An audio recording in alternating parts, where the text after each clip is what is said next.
Hello and welcome. This is Greg Klein from Hayes Financial Group. Thanks for taking the time to watch this presentation. As we record this, it's the beginning of 2022. So you see the theme for this presentation is that it's a new year, turn a fresh financial page. And so we'll get into the content in just a moment. You can see my name and direct email address on the slide. You got our website and that QR code. If you scan that code, that'll get you to our scheduling page. Just know that we're here to help you whenever you need assistance. And this information is good if you're watching at the beginning of the year and reassessing your finances, but it's really good at any time. If you're taking a look at your finances, looking at improving your financial picture, this is the presentation for you. So welcome, and let's go ahead and get started. Many of us, the new year, we flip the calendar. It's a time to re-examine our lives in so many ways, and especially our finances. We're setting new goals, we're changing habits, hopefully improving our lives with newer, better ones. And just think of the ritual of setting New Year's resolutions. I personally am an advocate for using whatever date works for you. We like to use those dates as reference points from when we start new chapters in our lives. It might be flipping the calendar to a new year. It might be a birthday, a work anniversary. With your finances, maybe it's the time of year when you get a pay increase. Whatever works for you, whenever you're watching this video, I applaud you. And we're going to provide you some information that will help you improve your finances. And we always want to stress that we're here for you. So reach out, and we're happy to help you at any point along your journey. So let's take a look at the agenda and the topics that we'll cover. We'll look at some of the very common concerns or let's say emphasis that people put on their finances at the beginning of the year with things like prioritization. We have so many things in our lives that are just pulling us in different directions, as well as with our finances. So how do we prioritize some of these things? We'll look at some different options for doing that. We'll talk about forming new habits and stress the idea of making easy, small changes to improve your finances. Talk about some changes to IRS limits regarding retirement plans, tax information, investing. We'll take a look at rebalancing, which is an act that a lot of self-directed investors do at the beginning of the year. And then we will also talk about some protection and coverage, making sure you have documents and everything in place for your loved ones, which is, again, something that you might be looking at with a fresh start. Step number one is to set your priorities. So, you have to know where you want to go and figure out the route you want to take to get there. And essentially, what are you going to do with your next best dollar in 2022? And so prioritizing might be based on time. We'll take a look at how we prioritize things based on time, as well as reward, what we get financially from taking those different actions. Likely you're going to do a bit of a combination of those two with your method of prioritization, but let's look at each of them in a little bit more detail. Prioritizing based on time separates things generally into three buckets or piggy banks. You have your short, medium, and long term. And then you divvy up the money that you have to save for these different goals based on their time horizon into these different piggy banks. And short term, that might be something that you have to replenish in 2022. Maybe you got hit hard in 2020, 2021, and you need to rebuild that rainy day emergency savings. So you're looking at building up, that short-term piggy bank.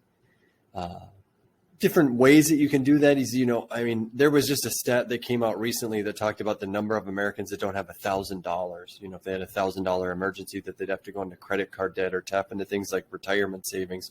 So maybe for you, it's just a hard dollar amount. You want to set your goal for 2022 to get $500 or $1,000 in that short-term piggy bank. And that's going to be your number one priority for the year. Or maybe it's a few months worth of basic living expenses. But this money is strictly for emergencies. So the goal with this money is not to grow it really fast and make you rich. It's just to be there in case of emergency. Medium term is going to be more like those big goals, anything between your rainy day emergency fund and retirement savings. But those medium-term goals, like a big purchase, maybe some education expenses, purchasing a home, something like that, maybe that's going to get a little bit more of your priority in 2022, or the long term, which is your retirement, essentially money that you're not going to touch until beyond 59 and a half. Now, this is based on solely on time. So you might be assessing things at the beginning of the year and figuring out, okay, I got my short term taken care of, medium term, nothing of consequence. So I'm going to focus on my long-term retirement. Or the reverse. You're, again, got hit pretty hard over the last couple of years in the economic fallout of the pandemic, and you're going to focus more on the short term and that emergency savings.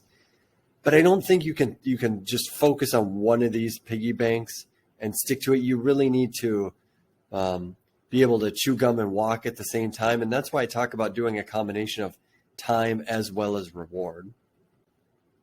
So prioritizing based on reward means you look at that guaranteed return that you get for that option or that activity. Take, for instance, if your employer-sponsored retirement plan offers an employer matching contribution, that might be 25, 50 cents on the dollar, dollar for dollar. That's an automatic return of 25, 50%, or even 100% on your money.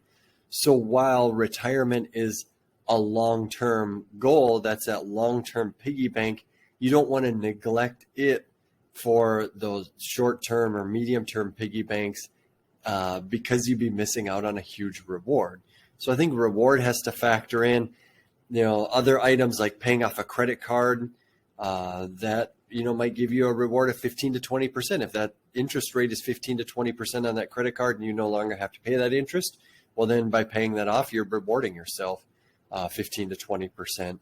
So time and reward, I think, is important to use a combination of those when you're prioritizing things in 2022. But whatever system works for you, go with that. Wherever you want to place your focus for this year, just do it. And then in our next segment, we'll see how we talk about, making these changes, taking little steps to implement these things and improve your finances in the year ahead based on your prioritization that you set for yourself. So change is difficult, honestly. I mean, procrastination, lack of motivation, all these things factor in. That's why I advocate making these little changes. So saving just a little bit more, because there is this trade-off, this sort of inverse relationship with how motivated we are to make a change and how difficult the change is. I mean, if it's an easy change, we don't have to be very motivated to accomplish it. If it's a very difficult change, we're going to have to be really motivated to get that change done.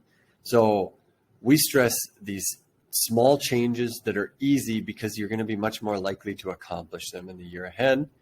And then those little changes, they add up and can have a big impact on your overall financial picture in the long run. And again, we're always here to help you with those things. We'll also talk about rollovers, consolidating accounts, updating beneficiaries, whatever it is you have on the docket for 2022. So take saving just 1% more. If you got a pay increase for 2022, maybe you want to look at putting 1% more towards that long-term goal of retirement. It might not sound like a lot. It really might not be a huge impact on your bottom line. If you make $50,000 or $50,000 a year, $24 an hour, 1% more, we're talking about $10 a week. But if you're in your 20s, 1% more might mean more than $200,000 extra dollars by the time you get to retirement. In your 30s, you're still looking at possibly $100,000. And then it's never too late to make that change. If you're in your 50s, 1% more can mean $10,000 plus for your retirement. And that's not peanuts. That gives you more flexibility. What we're always looking for in our finances is that security and flexibility. And so $10,000 extra dollars for your retirement, that's going to afford you additional flexibility when you do eventually get to retirement. So don't poo-poo just a 1% increase. Those small changes add up, and a small change is easy to accomplish, which is key.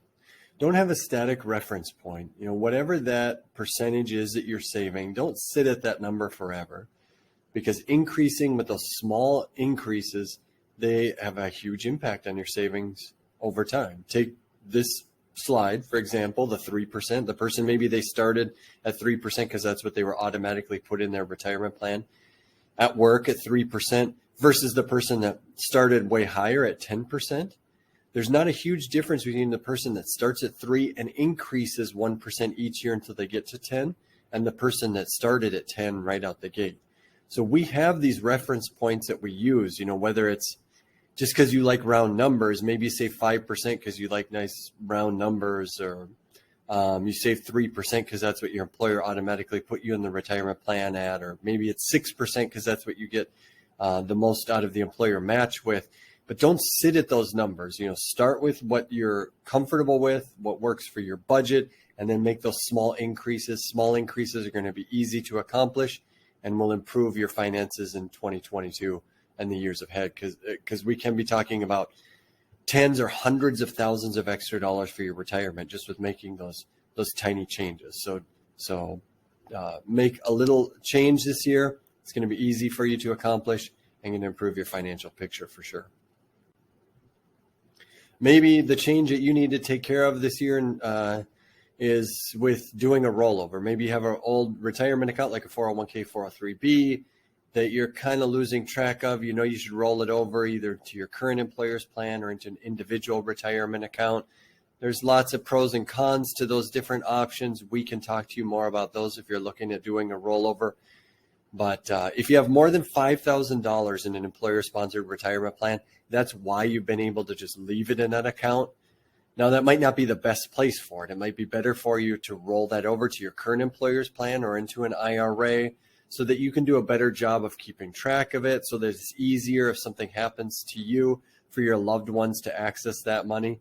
I would not recommend taking a withdrawal and taking that money in cash and paying whatever taxes you owe. If it's dedicated money that's in that long-term piggy bank for retirement, then don't close that account and cash that in. Either leave it or roll it over to an IRA, an individual retirement account, or your current employer's plan.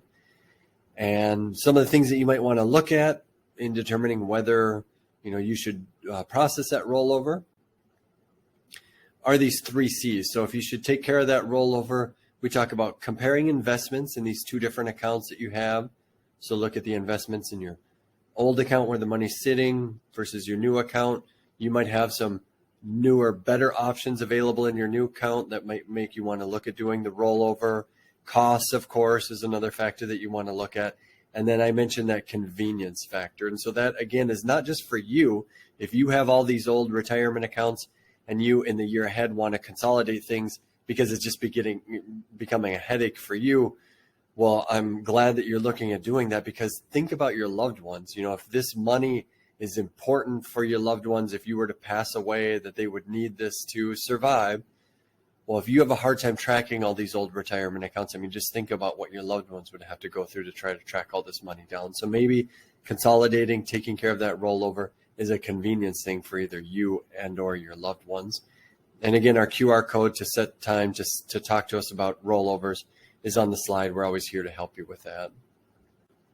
So in this theme with small changes, we're talking about a 1% increase, taking care of that rollover that you've been wanting to do forever, updating your beneficiary. I can't stress to you how important it is to update your beneficiary. Most people, they never think about this. They have this life-changing event where they get married, divorce, expand their family with children, and they never think about updating their beneficiaries either on their retirement accounts or things like life insurance. That's a super simple change that it can improve your financial situation in the year ahead, just updating your beneficiaries.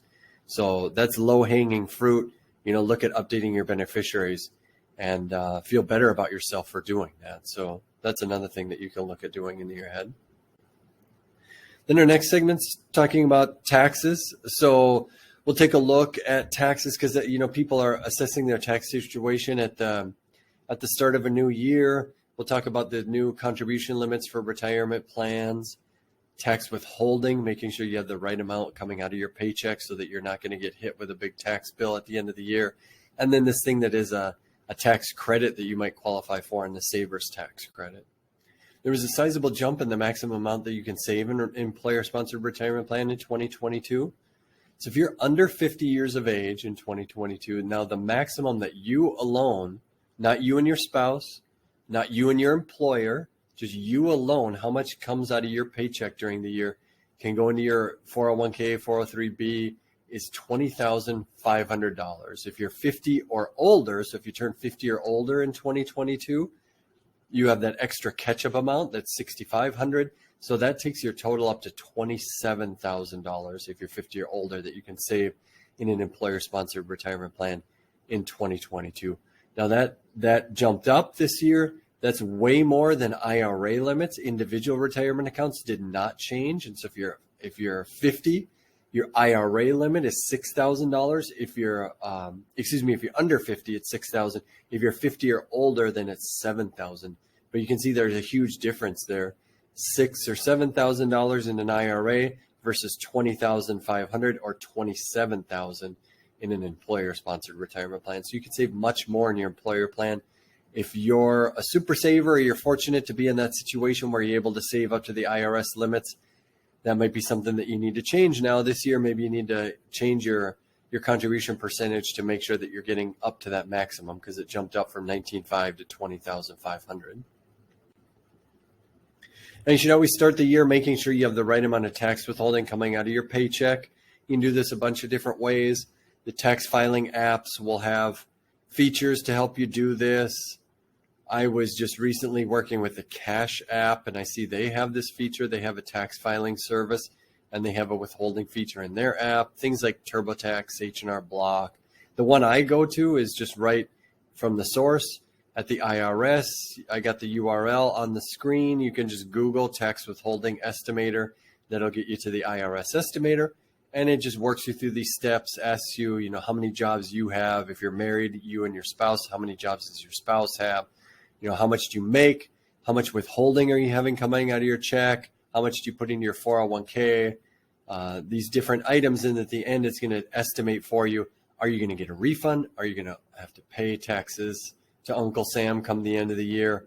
And so this can help you now if you're looking at this at the beginning of the year so that, come closer to the end of the calendar year, you're not caught by surprise and owing a lot of taxes. And that tax estimator will also help you to see if your tax situation has changed. So maybe you're making more or less money. So maybe a shift needs to happen with your savings between pre-tax and Roth savings. So using that tax withholding calculator, that's going to help you see the impact of making a change like that between pre-tax and Roth, the impact of your tax situation because of a change in your income. So that is an important tax exercise that you can do. Really easy again. All this stuff that I stress is super easy. Just go online, do that withholding estimator, see if you have room to save a little bit more. Maybe saving more in your retirement account will help you in your tax situation. Maybe changing between pre-tax and Roth will help you. So I stress doing that tax estimation at the beginning of the year. And then you might be in a situation where you're not concerned so much about maxing out the amount that you put into your 401k or, pre-tax versus Roth. You're really just concerned with saving whatever you can, even if it's a very small amount because things are really tight with your budget. Well, you might get the benefit of a tax credit for saving for retirement. You see on this slide, the income ranges for this tax credit, whether you're married or single. You see if you're married, you're making under $68,000, single under $34,000. You can qualify for this tax credit. So a tax credit is better than a tax deduction because a tax credit's actually taxes that you get back. A tax deduction just lowers your taxable income. So a tax credit is awesome. So if you qualify for this tax credit, not only do you benefit from saving for your long-term goal in retirement and the growth that you get for investing over a long period of time, maybe you get a match from your employer, but you also might qualify for this tax credit and get some taxes back at the end of the year. So if you fall in this category where you qualify for this tax credit, you should definitely be saving in some sort of retirement account because there's a lot of benefit to you saving for retirement. Now, the tax credit, you'll see the different ranges there. It can be 10, 20, 50%, depending on your income. For an individual, they'll apply the credit on the first $2,000 that you save. So if you qualify in that highest category of a 50% credit, if you save $2,000, you get $1,000 back in a tax credit. Now, married couples, they'll apply that credit on $4,000. So if you save $4,000 and you qualify in that 50% range, you could get $2,000 back as a tax credit. So moving on from taxes into investments, we'll take a look at that investment activity that most people do at the start of the year, which is rebalancing. But before we talk about that, we'll look at how investors generally fall into two different camps. So you have your do-it-yourself, hands-on type of investors, and then your do-it-for-me or hands-off type of investors. So the hands-off people, you can just kind of tune me out for the next couple of minutes, because the advantage of being a hands-off investor is that asset allocation and then that rebalancing is done for you in things like target date funds, risk-based portfolios. If you are more hands-on, you're a self-directed investor, then you will want to pay attention, because rebalancing is something that you should be doing and is something that people will often look to do at the beginning of the year. Now, rebalancing, it's just keeping that appropriate mix of low and high risk investments in your account or in your portfolio. And self-directed investors need to be doing this because over time, investments perform differently and your portfolio can get out of balance. And if you're not paying attention to this and doing rebalancing, well, one, maybe you aren't as hands-on as you thought, and you should be more of a do-it-for-me, hands-off type of investor. But rebalancing it will explain it here on the next slide. It's an important activity that self-directed investors need to be doing. And so again, it's just that within investments that perform differently, your portfolio gets out of balance. So what rebalancing does is it buys and sells to maintain that desired allocation or risk level. So again, it's for self-directed investors. Investments perform differently, so your account can get out of balance. What rebalancing does is brings things back in line. And by doing that, you are also improving your performance, because by rebalancing, you're going to be selling some of your investments that have outperformed and buying investments that have underperformed. So by rebalancing, you're also helping yourself to sell high, buy low. This example that I have on the slide shows a portfolio that was a 60-40 stock split, stock and bonds. And so you see at the beginning of 2021, they had 60-40, but at the end of 2021, just based on performance and the market, now they have about 64% in stocks and just 36% in bonds. So now a year later, when maybe they want to be taking the same or less risk just based on market performance, they have a more aggressive, riskier portfolio, because now they have 60% in stocks. So they want to rebalance and bring that back in line to their 60-40 mix. It keeps their risk in line. It helps with their performance. And this is important for self-directed investors to do. With most retirement plans, you can have it set up to be done automatically. So it's really easy to just automate. So if you are a self-directed investor, I highly recommend having that done automatically. If you're not doing that, like I mentioned, you may not be as self-directed as you thought, and maybe you need to look to one of the more hands-off type of investments like a target date fund or risk-based portfolio that's going to set up that allocation and do that rebalancing for you automatically and make it really simple. Our last segment, then, we're going to talk about some important documents and that protection. So, setting things up. If one of your goals in 2022 is to have things set up for your loved ones so that everything's in place, if you were to become incapacitated or pass away, that it's going to be easy for them. So we'll talk about some important documents. And before we do that, we'll stress that there are accounts that have beneficiaries on them. So like your 401k, 403b, like your life insurance. And this makes that transition very fast and easy with these accounts, because there's a designated beneficiary. Now, there are other assets that you have with a cash, home, car, land that don't have a beneficiary, that you're going to have to direct those with something like a will. So accounts that have beneficiaries like your 401k, 403b, life insurance, I already mentioned how important it is to just keep that beneficiary up to date.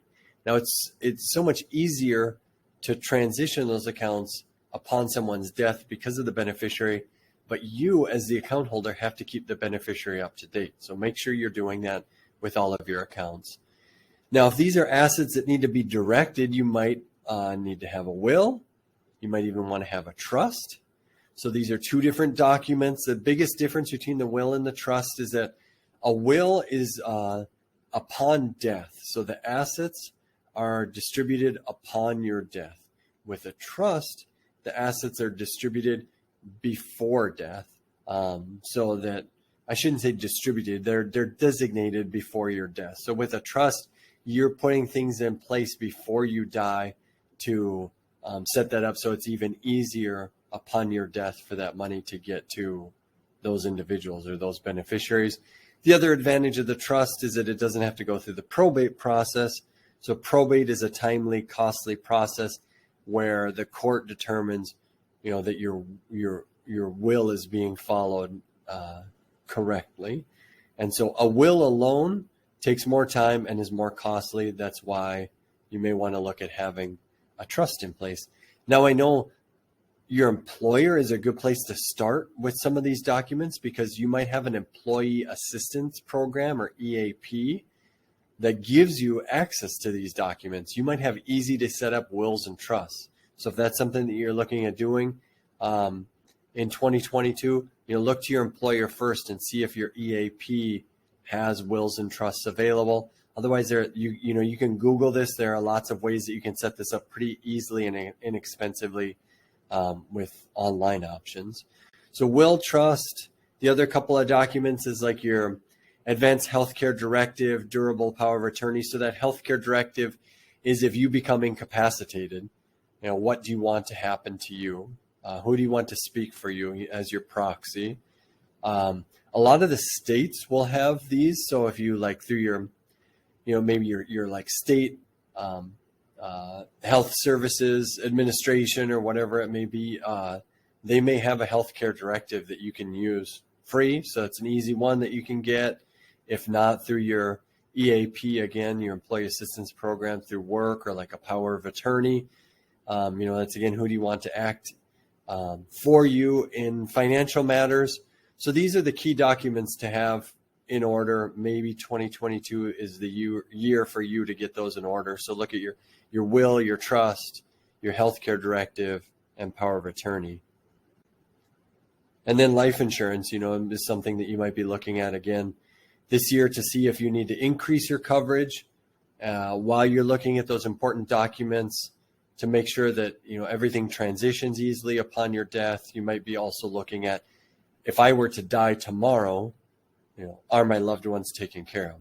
Is the money that I have in the bank or my retirement account enough to cover all their needs, like the debts that we have or the mortgage, higher education if you have young children, funeral expenses, income replacement? These are all things that we look at to make sure that you have sufficient life insurance. So that may be something that you're also reassessing for 2022 in addition to those important documents that we already mentioned. So as we wrap up, we'll just recap with, those key takeaways. Set your priorities. So if you're looking at your finances now, if it's a new year and you're reassessing your finances, set your priorities, whether it's short, medium, long-term goals, or you're prioritizing based on the reward that you get from that activity. Then make changes to accomplish those goals. They can be small, meaningful changes.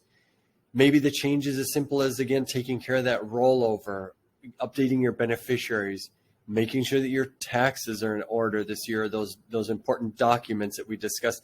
They don't have to be huge changes, and you don't have to bite off everything all in one year. Just set a priority for yourself, make a small, meaningful change, and improve your finances in the year ahead. And if you need help with that, that's what we're here for. Reach out to us at Hayes Financial Group for help.